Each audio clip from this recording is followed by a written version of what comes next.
আসসালামু আলাইকুম। শিক্ষার কৌশল ইউটিউব চ্যানেলে তোমাদের সবাইকে স্বাগতম।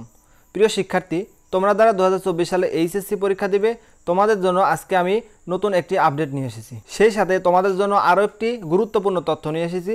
সেই তথ্যটি হচ্ছে, তোমাদের যেসব অঞ্চলে বন্যার কারণে পরীক্ষা স্থগিত হবে, সেই সমস্ত অঞ্চলে পরীক্ষা কি নেওয়া হবে নাকি তোমাদেরকে অটো পাস দেওয়া হবে। তো আজকের ভিডিওতে এই সমস্ত তথ্য নিয়ে আমি তোমাদের সাথে আলোচনা করব। আর ভিডিওটি শুরু করার পূর্বে তোমরা যারা আমার চ্যানেলে নতুন, অবশ্যই চ্যানেলটি সাবস্ক্রাইব করে রাখবে এবং পাশে থাকা বেল আইকনটি অবশ্যই চালু করে রাখবে। এইচএসসি 2024 ব্যাচের সকল আপডেট কিন্তু নিয়মিত শিক্ষার কৌশল ইউটিউব চ্যানেলে প্রকাশ করা হচ্ছে। আর তোমাদের যদি কোনো প্রশ্ন থেকে থাকে, অবশ্যই তোমরা আমার ভিডিওর কমেন্ট বক্সে জানাবে, আমি তোমাদেরকে প্রশ্নের উত্তর দেওয়ার চেষ্টা করব। আর এই বন্যা অথবা এই সমসাময়িক বিষয়গুলোর কারণে এইচএসসি পরীক্ষা পেছানোর দরকার কি দরকার না, তোমরা অবশ্যই কমেন্ট বক্সে জানাবে। তো ফার্স্টে আসি তোমাদের এইচএসসি 2024 ব্যাচের আন্দোলন নিয়ে কথা। তো আন্দোলন বলতে আজকেও কিন্তু সারা দেশে ফের আবারও শিক্ষার্থীরা আন্দোলন করেছে এইচএসসি 2024-এর পরীক্ষা পেছানোর জন্য। তাদের একটাই দাবি যে তাদের সিলেবাস কমপ্লিট হয়নি, সিলেবাস কমপ্লিট করতে হলে তাদের আরও 2 মাস সময় প্রয়োজন। তো দেশের প্রায় 90% স্টুডেন্ট চায় যে সবারই পরীক্ষা পেছানো হোক। তারা কখনোই চায় না যে শুধুমাত্র যে সমস্ত এলাকায় বন্যা হচ্ছে তাদের পরীক্ষা পেছানো হোক। তারা কিন্তু সবাই চায় যে সবার একযোগে পরীক্ষা পেছানো হোক, যাতে সবাই একসাথে পরীক্ষায় বসতে পারে।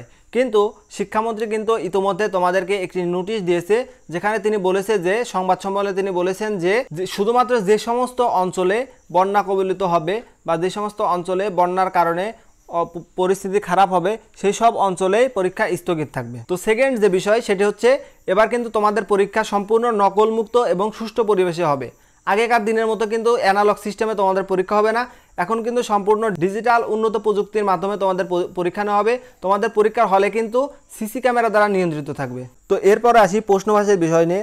যারা এবার প্রশ্ন ফাঁস করার চিন্তা করছো, মোটেও কিন্তু প্রশ্ন ফাঁস করার চিন্তা করবে না।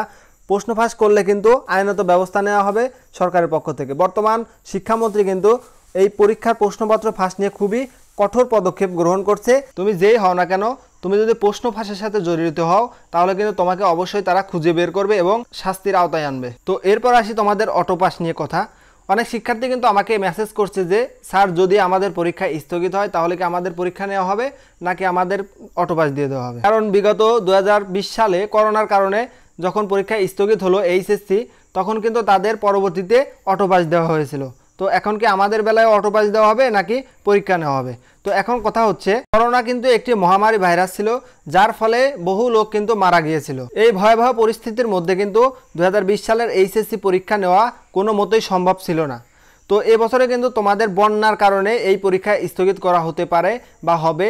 তো বন্যার কারণে কিন্তু একটি পরীক্ষা কখনোই স্থগিত হয় না, কারণ বন্যা কিন্তু সাময়িক সময়ের জন্য হয়, সারা বছর বা এর ফলে কিন্তু মানুষ মারা যায় না। বন্যার কারণে সারা দেশে কিন্তু তোমাদের পরীক্ষা স্থগিত হচ্ছে না, শুধুমাত্র যে কয়েকটি জেলায় বন্যা হবে বা হচ্ছে সেই সমস্ত এলাকায় কিন্তু পরীক্ষা স্থগিত হবে। আর 2020 সালে করোনাকালীন সময় কিন্তু পুরো বাংলাদেশের এইচএসসি পরীক্ষা স্থগিত হয়েছিল। পরবর্তীতে যখন আর পরীক্ষা নেওয়া সম্ভব হচ্ছিল না, তখন এই পরীক্ষার্থীদেরকে অটো পাস দিয়েছিল। আর বন্যার কারণে কিন্তু তোমাদের কখনোই শিক্ষামন্ত্রী বা শিক্ষা বোর্ড থেকে অটো পাস দিবে না, যতদিন যাবৎ এই বন্যার পানি নামবে না বা যতদিন ধরে এই বন্যার পানি থাকবে ততদিন তোমাদের পরীক্ষা হবে না। যখনই এই বন্যার পানি নেমে যাবে বা পরিস্থিতি স্বাভাবিক অবস্থায় ফিরবে, তখনই তোমাদের পরীক্ষা কিন্তু শুরু হয়ে যাবে। তাই তোমরা যারা বন্যা কবলিত এলাকার স্টুডেন্ট অটো পাসের আশায় পড়ালেখা বাদ দিয়ে বসে আছো, মোটেও কিন্তু তোমরা কাজটি ঠিক করছো না। অবশ্যই তোমরা পড়াশোনা চালিয়ে যাবে যতটুকু সম্ভব। আমি তোমাদেরকে বলবো, তোমাদের যাদের পরীক্ষা স্থগিত হবে বা স্থগিত হওয়ার সম্ভাবনা রয়েছে, তোমাদেরকে কিন্তু কখনোই অটো পাস দেবে না, তোমাদের কিন্তু পরীক্ষা নিয়েই মূল্যায়ন করা হবে।